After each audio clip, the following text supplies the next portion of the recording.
9-inch TV truck looks like. And that's the camera right there. The newer camera is like it's like this long. This is an older camera, so when they drop this in the manhole, we can start at station 000. This is already what 6 feet down the manhole, so you got to subtract the 6 feet from the camera. It measures off the glass off the roller every year. Like I said, this was in storage for a couple of years, so we just found out this morning. I said, go get that and make it work.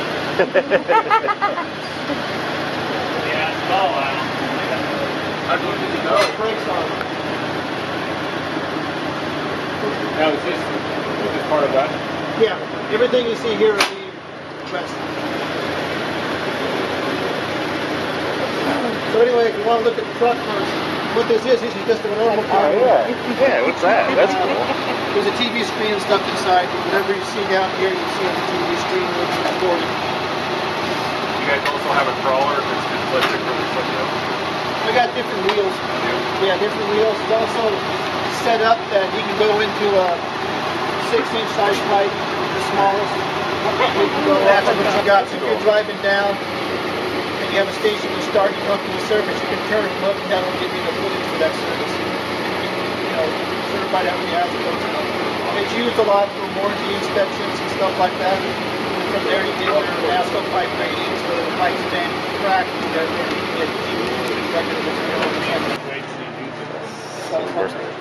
Submersible every pump standard for a pump station now you'll station. be seeing, it's more efficient to have a submersible dry side or submersible wet side pump. It eliminates the drive line and all the hassle like that, the motor and everything. It takes less power to turn it, and less maintenance and anything. This one basically yearly, you open it up and you take it apart, which we had it apart a while back. I'll show you. If you take it apart, you'll have a volute, and you just pull it off, and you got the impeller. Okay. Submersible pump right This here. one's a flight. I think it has a coated. They got an epoxy coated coat in there, which I think was a waste of money, but we got taken down. But, yeah, so it's a coolant lubricant. No coolant They lubricant just to drop it. right into place, don't they? This locks it in. Yeah, it hangs off. I can show you some pictures of other pump station tours, but yeah, the mounting goes on railings. That's what these are for. This fits on a railing, keeps it centered, and you lower it down in place. And at this point, where the suction discharge is, there's a discharge elbow flange. It's made up against that, and the weight of the pump keeps everything taut. When they're this big, do you still have to derag them and everything? Is It it one depends year? on the type of impeller and the type of environment it's in. If we suspect it's going to be an industrial hazardous area, everybody's going to the new N impeller, which is basically a cutter plate on the bottom of the impeller cuts it. This is a semi-closed impeller on this one. I can take you across and show you. Actually, I got a closed impeller here. I can show you it came out of Willamette. It got destroyed, but you get the idea what the impeller looks like. As it overheats.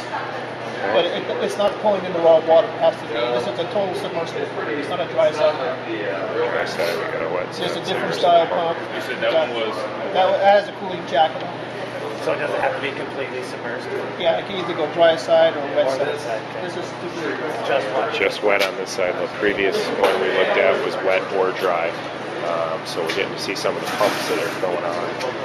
See the volute right there. That one right there we just put in a big pump station over by the old McFarland's upyard.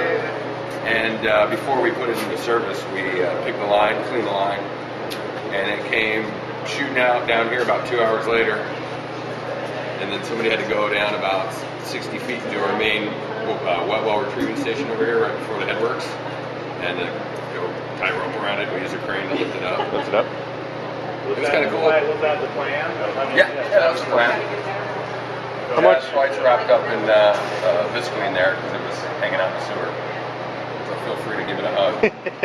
No thanks. This one hasn't been used. You don't ping very often, but like when you put a new force main into service, yeah, you want to get that. And I mean, usually if you're working with blockages and sewer lines, it's a 4-inch pipe. You just use the Aquatech or one of our hydro cleaners. You just put a nozzle on it. And these are all your water adapters. Yeah, this is like root cutting here. We got all our fins and all our if there's not a scratch or anywhere. And then got That's the little tip. ones. Is that the tip? It's all for like backfiring sewer lines, clean sewer lines. Water sprays out this way, so when you pull it back under pressure really slow, you're scouring the pipe. Right. So that's good for cleaning. Use these for cleaning. Use front fire ones for breaking up stoppages.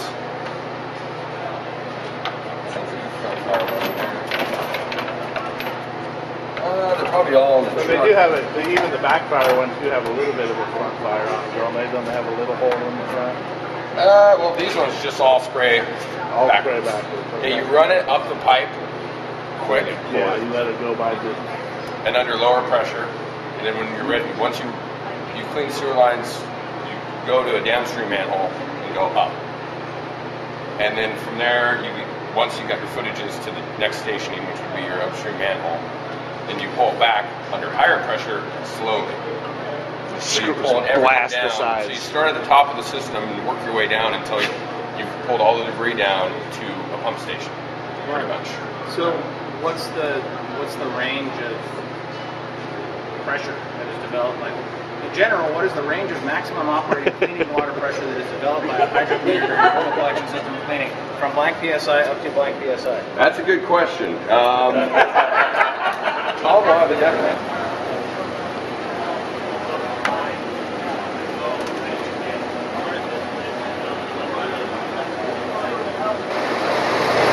What's this?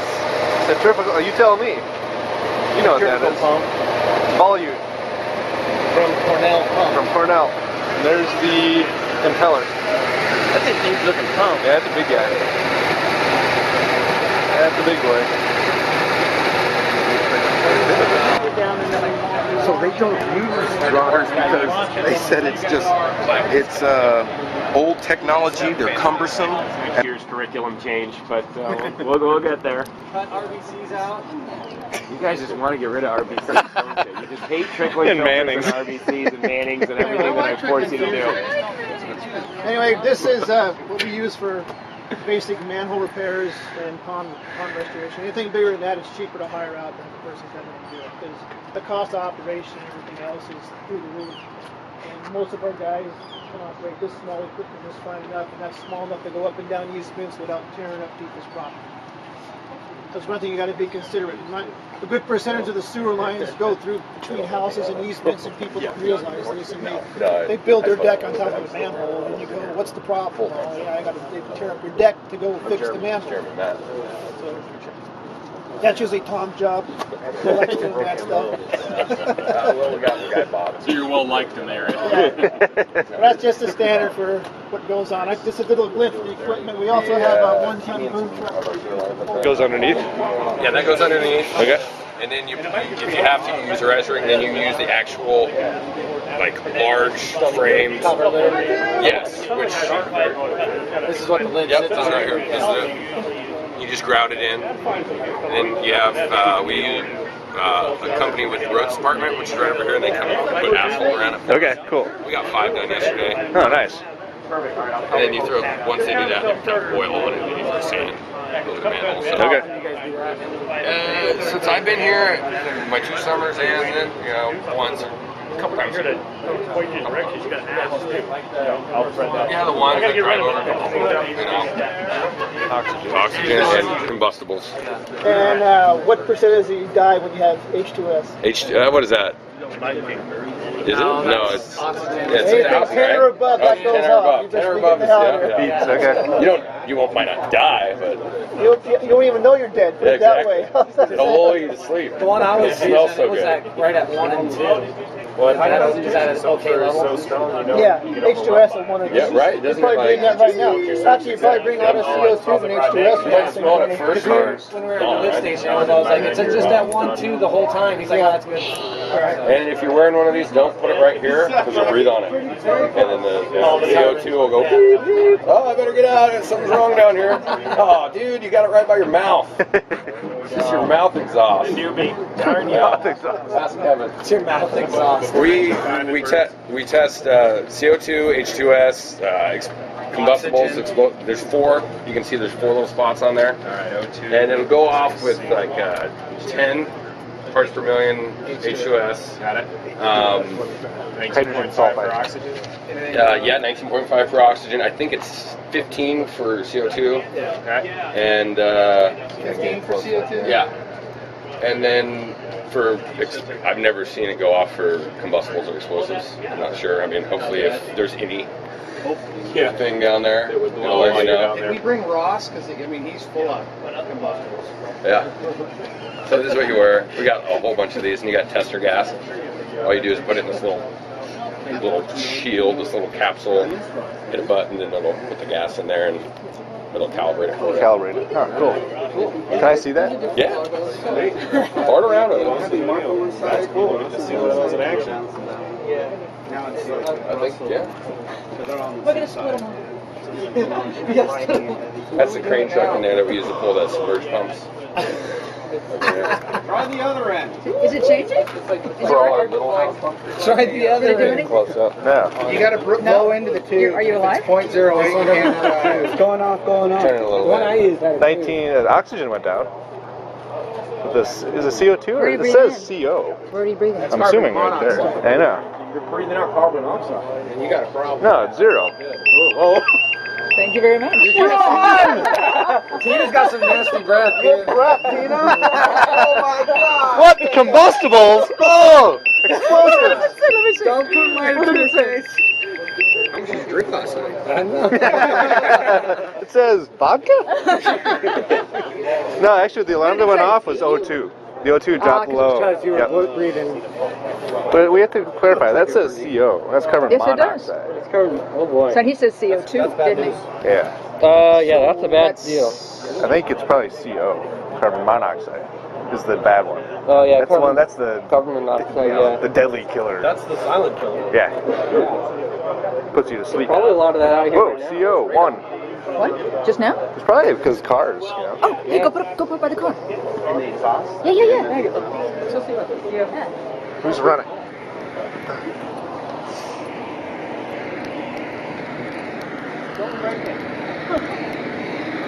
I don't think they're. Is this one running?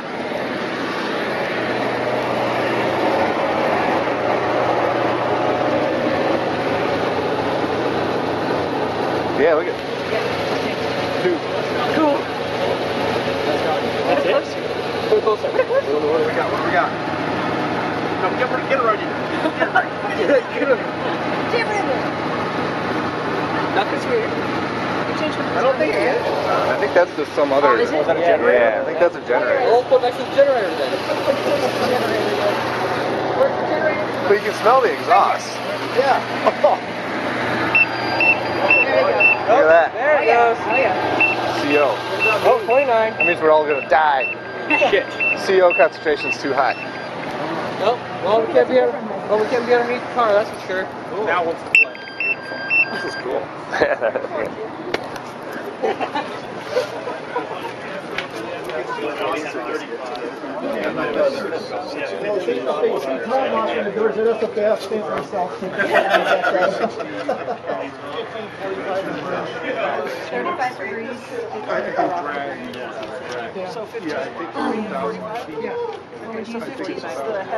We don't have the 45. But if you Think had about a the 45, 90 degrees is straight back. So 15, 45, so 45 would be for ripping off the grease on the side of the pipe. You know, do you want to rake it back? I'd use a 30. Depends. the degree of nozzle, like a 45 would be straight out. You're scouring the pipe. You're hitting the pipe. A 15 would be more like this. Where you're, So you're going to use the narrow ones for moving stuff, 45 for... I'd use about a 30 to scour it back. You know, if I really got a lot of heavy stuff, you know how the grease forms inside the pipe? You guys seen pictures how it goes around and makes a little shelf like this where the main flow? Yeah. That's what you want to get the hell off there. Most of the top of the pipe, the crown, would have spider webs, you know, stuff like that. That's stuff you want to pull back. you don't crawl in a mountain. If you're going to clean it out, you do whatever that is. Do you thread those in? What's the question? Oh,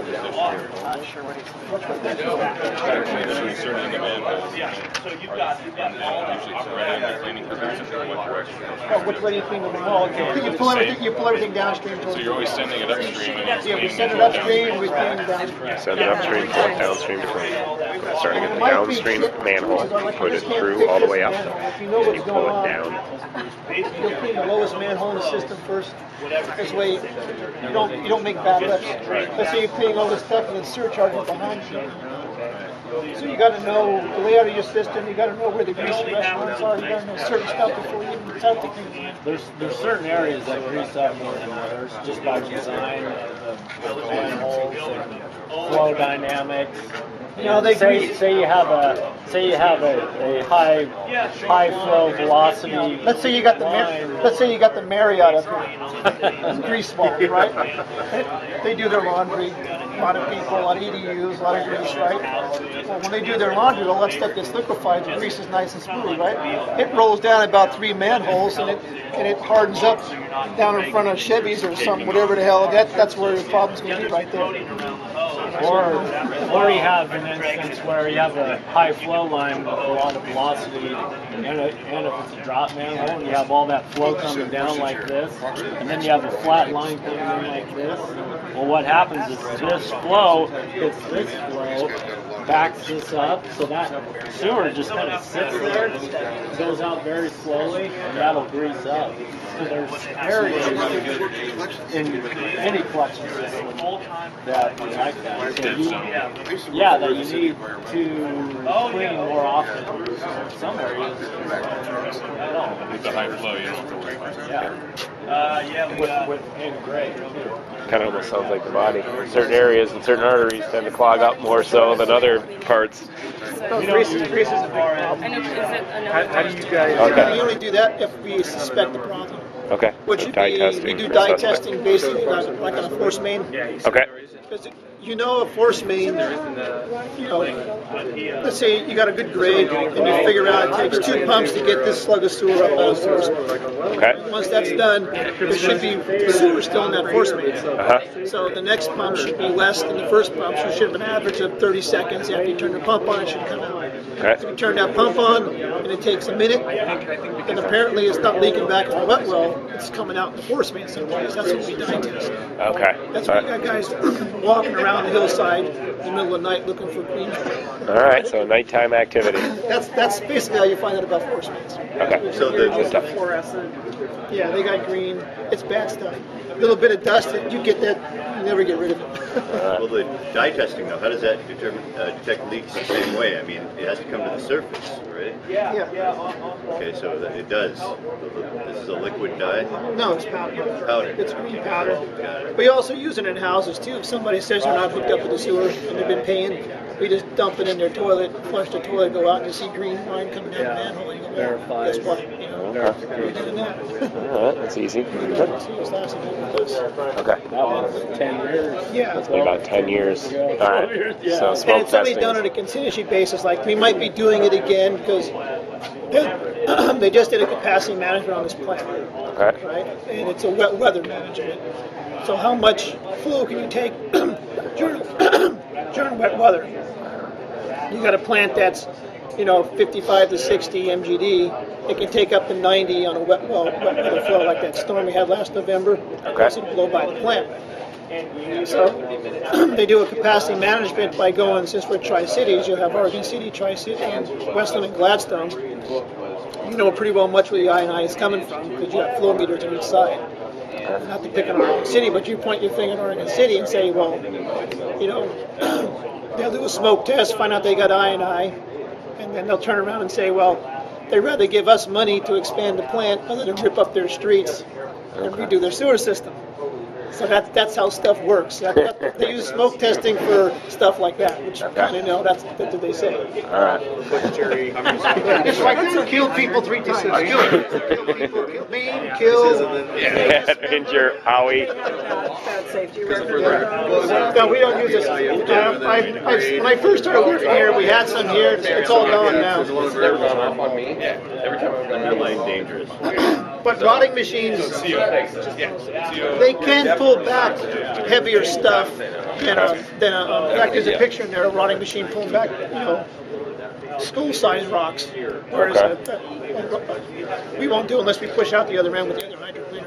Okay. So rotting is more of a safety thing of the past than, okay.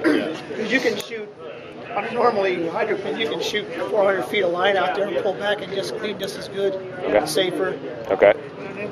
The truck that Tom's going to work here is a combo truck. It's a gigantic wet dry vac is basically what it is. Okay. And its main purpose is used for storm, because they can clean out catch basins, take the debris to the decant facility and decant it, but it can be used for a sewer system because it's a, it's a vector too.